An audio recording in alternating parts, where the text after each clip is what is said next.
Ողջույն, բարի գալուստի Մալիք, ես Անահիտն եմ, ես ձեզ ուրախ եմ այստեղ ողջունելու, որովհետև մենք վերջապես բամբասելու ենք, ինչի՞ չէ, քննարկում ենք նորություններ, որոնք տեղի են ունեցել Հոլիվուդում վերջին 1 կամ հնարավոր է 2 ամիսների ընթացքում։ Հոլովակը շատ հետաքրքիր է լինելու, որովհետև այս հոլովակի ընթացքում խոսելու ենք Էմինեմի, Մեգան Ֆոքսի, կխոսենք Ջենիֆեր Էնիստոնի, Թոմ Քրուզի, Աննա դե Արմասի, ինչպես նաև Ջասթին Բիբեր, Հեյլի Բիբեր, Սելենա Գոմեզ, Բենի Բլանկո, Էլուր առանց դրանց։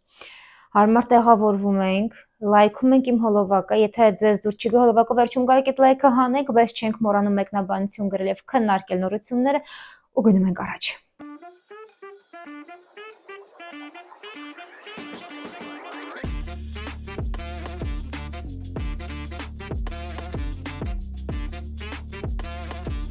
Ջին Հեքմանը 2 անգամ Օսկար մրցանակի դափնեկիր դերասան եւ նրա կինը Բեցի Արակավան մահացել են իրենց Նյու Մեքսիկոյի տանը։ Բեցի Արակավան, ով 65 տարեկան էր, մահացել է հանտավիրուսային թոքաբորբից, հազվադեպ հանդիպող հիվանդություն, որը տարածվում է հիմնականում կրծողների միջոցով։ Ջին Հեքմանը 95 տարեկան հասակում մահացել է սրտային հիվանդության եւ Ալցհեյմերի առաջացած բարդություններից։ Հետաքննության տվյալներով Բեցի Արակավան մահացել է առաջինը, իսկ Ջին Հեքմանը մոտ 1 շաբաթ անց։ Նրանց մահվան հանգամանքների հետ կապված որոշ մանրամասներ հրապարակվել են, սակայն ընտանիքի խնդրանքով որոշ տեսանյութեր եւ լուսանկարներ գաղտնի են պահվել։ Բեցի Արակավայի մահից հետո ԱՄՆ-ում եւս 3 մարդ մահացել են նույն հանտավիրուսային թոքաբորբից։ Ջին Հեքմանի ունեցվածքը, որը գնահատվում է $80 միլիոն, նախատեսվում է փոխանցել նրա 3 երեխաներին, քանի որ նրա կինը Բեցին, ում նա նշանակել էր որպես իր միակ ժառանգ, մահացել է նրանից առաջ։ Վերջին շրջանում լուրեր են շրջանառվում, թե Ջենիֆեր Էնիստոնն եւ Պետրո Պասկալը հանդիպում են, սակայն ինչպես հաղորդում է Page Six, նրանց հարաբերությունները բացառապես ընկերական են եւ նրանք չեն հանդիպում։ Պետրո Պասկալը նույնպես անդրադարձել է այս լուրին, նշելով, որ նրանք պարզապես ընկերներ են եւ ընտրել են ընդհանուր ընկերների հետ։ Նա ընդգծել է, որ իրենց հարաբերությունները պլատոնական են։ Բացի այդ, Ջենիֆեր Էնիստոնը Պետրո Պասկալի 50-ամյակի առթիվ Ինստագրամում շնորհավորել է նրան, գրելով. «Կարող եմ հաստատել, նա այնքան բարի մարդ է, որքան թվում է»։ Հետևաբար ներկայումս չկա որևէ հաստատում, որ Ջենիֆեր Էնիստոնը եւ Պետրո Պասկալը ռոմանտիկ հարաբերությունների մեջ են։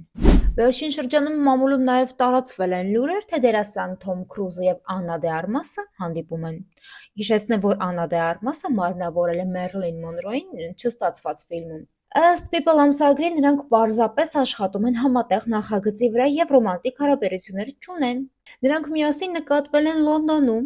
նախ փետրվարի 13-ին, դա Սիրահարների միջազգային տոնից 1 օր առաջ է։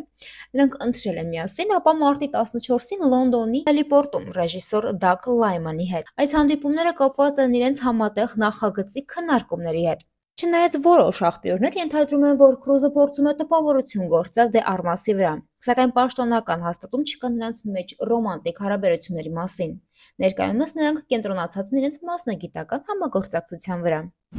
Այս պահին նկարահանվում է օդիսական ֆիլմը Քրիստոֆեր Նոլանի ռեժիսորությամբ։ Ֆիլմը նվիրված է Հոմերոսի համանուն էպոսի վրա եւ նախատեսվում է թողարկվել 2026 թվականի հուլիսի 17-ին։ Ֆիլմի նկարահանումները սկսվել են 25 թվականի փետրվարի վերջին Մարոկոյում, այնուհետև շարունակվել են Հունաստանի Մեսինիա շրջանում եւ Իտալիայի Սիցիլիա կղզում։ Մասնավորապես նկարահանումներն իրականացվել են Պավինիա կղզում։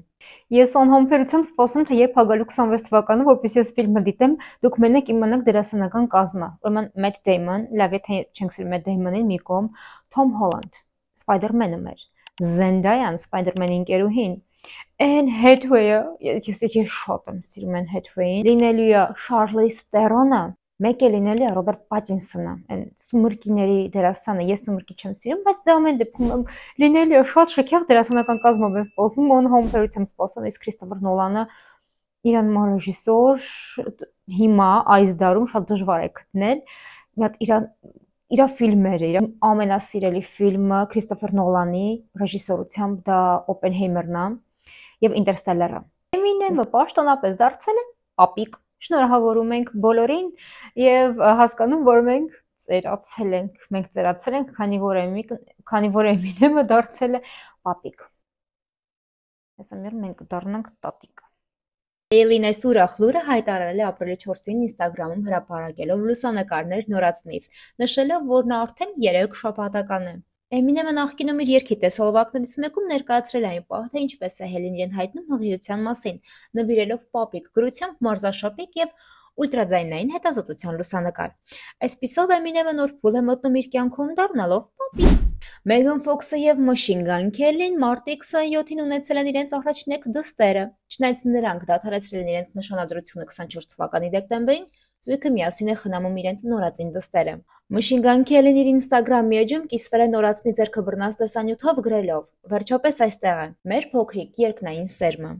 Սակայն հետագայում նա պարզաբանել է, որ երկնային սերմ արտահայտությունը երեխայի անունը չէ եւ նշել է, որ Մեգան Ֆոքսը կհայտնի անունը, երբ պատրաստ լինի։ Նորածնի ծնունդը դրական ազդեցություն է ունեցել նրանց հարաբերությունների վրա։ Աղբյուրների համաձայն Մեգան Ֆոքսը իրենց հարաբերությունները նկարագրում է որպես նորացված եւ թարմացված,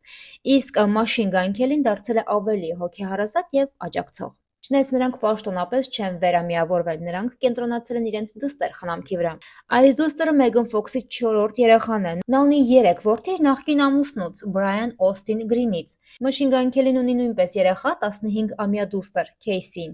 Բոլորի կողմից շատ սիրված, հարգարժան թե անհարգարժան, թողնում եմ ձեզ Փերիս Հիլտոնը առաջ է եկել, ինչպես միշտ, իրան իր փայլերով ու վարդագույն գույնով առաջաբերել, ասելու, որ նա ունի նոր կոսմետիկայի բրենդ։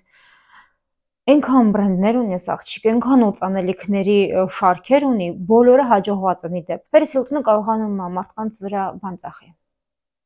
Հնարավոր է, որ սխալ արտասանեմ Privy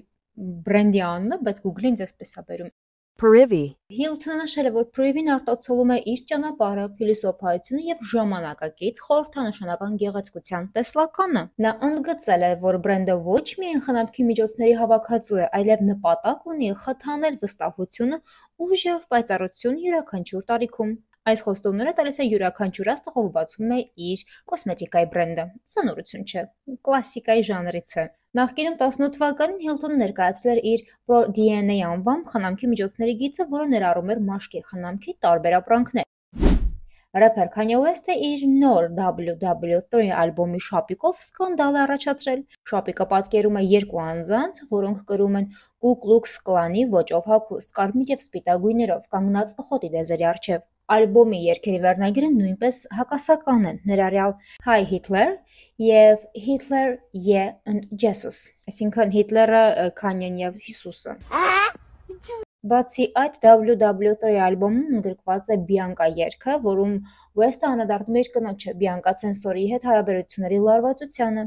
Երգում նա նշում է, որ Ցենսորին լքել է իրեն կապված իր հակասական վարքագծի հետ։ Այս գործողությունները լայն քննադատություն են առաջացրել հասարակության եւ լրատվամիջոցների կողմից, համարելով դրանք անպատասխանատու եւ վիավորական։ Քանյե Ուեսթի վարքագիծը վիավորել է ոչ միայն հասարակ մարդկանց, այլ նաեւ Ջեյզին եւ Բիյոնսին։ Քանյեն վերջերս վիավորական մեկնաբանություն արել Բիյոնսի եւ Ջեյզի երեխաների Ռոմի եւ Սիրի վերաբերյալ։ Մարտի 8-ին նա իր Twitter-ում, այսինքն X-ում, կասկածի տակ է դրել երեխաների մտավոր կարողությունները, ինչը լայն քննադատության է արժանացել։ Բիյոնսեի հայրը Մեթյու Նոուլզը արձագանքել է այս մեկնաբանություններին, նշելով, որ մարդիկ վճարում են հիմարությունների համար, հատկապես երաժշտական արդյունաբերությունում։ Նա նաեւ հույս է հայտնել, որ Ուեսթը կստանա անհրաժեշտ բժշկական օգնություն։ Բիյոնսեն եւ Ջեյզին քննարկում են հնարավոր իրավական քայլեր Քանյե Ուեսթի դեմ կապված վիավորական մեկնաբանությունների հետ։ Քիմը, Ուեսթի նախկին կինը, նույնպես զարմացած է եղել նրա գործողություններից, նշել է, որ երեխաները պետք է լինեն սահմաններից դուրս։ Այս իրադարձությունները խորացրել են Ուեսթի եւ Քարդաշյան ընտանիքի միջև առկա լարվածությունը եւ շոշոկներ են պտտվում, որ անգամ Քանյե երեխաները վախենում են հոր հետ շփվելուց։ Եկանք հասանք վերջին ամենաքննարկված ընտանիքին, ժողովուրդը հարմար ենք նստում։ Հարմար տեղավորվել ենք, հիմա ես ձեզ պատմում եմ, հիմա հարմար եմ, հիմա պատմում թե ինչ է եղել, ուրեմն, ձեռքերս, պապիներին ման, ուրեմն, տարեսկզբին, երևի թե հունվարի մեջտեղներում, հայտարարվում է, որ Սելենա Գոմեսը եւ Բենի Բլանկոն համատեղ իրենց ալբոմն են ներկայացնելու, որը կոչվում է I Said I Love You First, ու մեծ արշավ է կազմակերպվել, ֆոտոսեսիաներ, հարցազրույցներ, ակտիվ համացանցում տարածում են պրոմո են անում իրենց սկավառակը, որ վաճառվի։ Իսկ ինչը կգրավի Սելենայի կողմ գնորդին, քանի որ չեն սիրում մարդիկ Բենի Բլանկոին, համարում են, որ նա արժանի չի Սելենային, ինչը կգրավի Սելենայի սկավառակի կողմ վաճառքներ մարդկանց, Եթե նորից սկսենք խոսել Սելենա Գոմեսի անձնական կյանքի մասին, ով է նախորդ ծույքները, ամենահայտնի դա Ջաստին Բիբերն է։ Եկեք ինչ անենք, եկեք Հելի Բիբերին լավ քրքրենք միսը համացանցում ու տենց էլ անում են։ Հելի Բիբերի մասին վիդեո են տեղադրում YouTube-ում, որը հավաքում է 3 միլիոն դիտում։ Իբր Հելին եղել է ստալկեր, հետևել է Ջաստին Բիբերին, ամենտեղ է հետևել նրան ու տենց էլ վերջը հասել է իր նպատակին այդ աղջիկը, որովհետեւ բրավո, մալադեց, որ հասել է։ Ու սկսում են համեմատություններ համացանցում Հելի եւ Սելենայի միջեւ, որ Հելին անդադ կրկնում է Սելենայի հագուստները, կրկնում է նրա ասածը բառերը հարցազրույցների ժամանակ ու այս աղջիկա միսը ծամում են։ TikTok-ում հայտնվում են բլոգերներ, ովքեր որ կեղծ նկարներ, այսինքն Photoshop արած նկարներ են տեղադրում, թե Հելի Բիբերը լայքել է ամի մեկնաբանություն, որտեղ որ վիավորում են Սելենա Գոմեսին։ Ու գնաց ժողովուրդ, ոչ մի ապացույց չկա, ոչ մեկ այդ աղջկան ասում են բացի TikTok-ի այդ կոմենտը մեզ ցույց տուր, ոչ թե քո էկրանի սկրինշոթ, այլ մտի TikTok ու քթի ցույց տուր այդ։ Ցույց չեն տալիս։ Մի խոսքով այդ էջը փակվում է, բայց վիդեոները դե մնում են։ Ու տեն սկսում են խեղճ աղջկա կյանքը ուտել, մինչև որ թողարկվում է Սելենա Գոմեսի սկավառակը ու վաճառքները ցույց տալիս։ Չնայած երգերից մեկը ինձ շատ է դուր գալիս, բայց դա անելու բան չի, ինձ թվում է դա ստորություն է, դա PR մենեջերներն են անում, իհարկե, աստղի թույլտվությամբ, բայց դա շատ սխալ բան է։ Ինսայդերի միջոցով Ջաստին Բիբերը հաղորդագրություն է ուղարկել հանրությանը, որ դադարեցնեն իր կնոջ հանվանել ստալկեր եւ որ նա չի սիրում Սելենա Գոմեսին, այլ սիրում է իր կնոջը եւ իր երեխային եւ թող հանգիստ թողնեն իրենց ընտանիքին։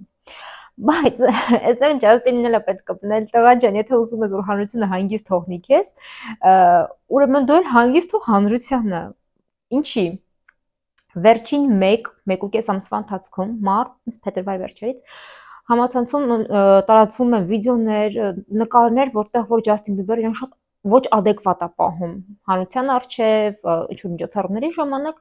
ու Ջաստինը մտնում է Instagram-ով ուղիղ եթեր, որտեղ լսվում է իր նոր ձայնասկավառակի դեմո տարբերակը, երգերն է գնում, որտեղ ինքը ոնց որ հաճույքի տակ, թմրանյութերի ազդեցության տակ ոնց որ լինի, տենց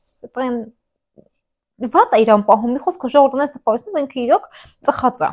Ու այդ տեսքով ինքը մտել է Instagram ու եթեր է անում։ Ու մարդիկ ինչ են անում, մի վայրկյանում ամբողջ համացանցը գմփացնում են TikTok, Instagram, Twitter, Facebook, սաղ, YouTube ամենտեղ այդ է որ Ջաստին Բիբերը նորից երեխա է ունեցել ու նորից անցել թմրանյութերին, մեղքա երեխա վիճակը, փրկեք, քննարկում են 1.5 ամիս շատ ակտիվ որ Ջաստին Բիբերը վատ է, Հելի Բիբերին էս ինչ անում, անում։ Ու մի քանի օր առաջ ինչ պարզվի, որ Ջաստին Բիբերը իր հագուստի նոր բրենդն է մարդկանց ներկայացնում։ Անում են PR, պրագրև, չգիտեմ հայերեն բառը ոնց է, պրագրև են անում ու շատ վատ ձևով, որ իրանց մասին նորից խոսան, իրենց անունը լինի վերևներում, կապ չունի ինչ են խոսում, ու իրենց ապրանքը ծախեն։ Ու ինչ որ մեկը մեկնաբանություններ բաժնում գրել է Քանյե 2.0, այսինքն այն ապրանքները, որոնք Ջաստինը ներկայացնում շատ նման է Քանյեի ապրանքներուն ու պահվածքն էլ որ չի էլ տարբերվում։ Մի խոսքով մարդկանց էմոցիաների հաշվին փորձում են գումար աշխատել։ Ես դա չեմ ընդունում, ես դա չեմ հարգում, ինձ համար դա անընդունելի է։ Արտիստը, ով որ իսկապես լավ աշխատանք է անում, գրագետ եւ պիտանի աշխատանք է անում, հաստատ կգտնի արձագանք լսողի կողմից։ Թեկուզ եւ երկրպագու չլինեն, եթե գեղեցիկ երգ, եթե գեղեցիկ ալբոմ, այսինքն լսվող, հնչվող,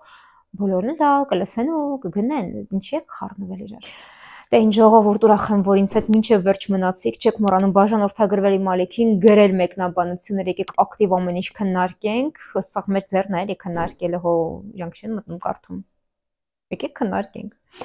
Լավ մնացեք, մենք շատ շուտով կհանդիպենք։